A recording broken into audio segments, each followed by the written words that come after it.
Che i giovani siano disponibili a prendersi cura di qualcuno quando c'è bisogno è cosa ovvia, ma quanto questa esperienza può tradursi in un arricchimento della propria vita interiore?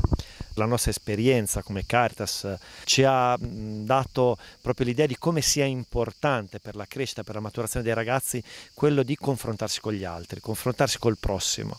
confrontarsi anche con situazioni difficili, farsi carico della sofferenza degli altri, e in questo ci hanno sempre stupito, nel senso che la cosa bella è che molto spesso i giovani, col loro punto di vista magari diverso, anche con certe volte la loro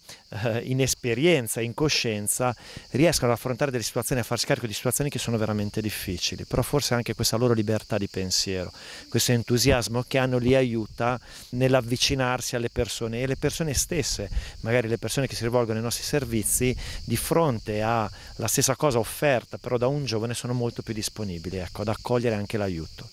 C'è una sistematicità dei giovani nel prendersi cura di qualcuno, o oggi, in base alla vostra esperienza, si va più a spot, in base magari alle situazioni che creano più emozioni al momento? Sicuramente c'è una percezione anche di un attivismo una tantum, però nel corso degli ultimi anni, grazie anche a alcuni progetti fatti con le scuole di rilievo regionale, fatti insieme alle altre diocesi, abbiamo notato che sempre più ragazzi dagli incontri, dalle proposte, danno poi seguito al loro impegno in forme anche aggregate. Per esempio noi su Spezia abbiamo un gruppo ormai di 100 volontari che nasce da una proposta che abbiamo fatto insieme a degli insegnanti di un liceo, del liceo scientifico Pacinotti, che ormai da 4 anni raccolgono alimenti in favore di parrocchie, mense, centri di distribuzione, e lavorano in completa autonomia, nel senso noi abbiamo dato un supporto iniziale, ma da quel momento è stato un contagio e si passano soprattutto l'impegno di generazione in generazione.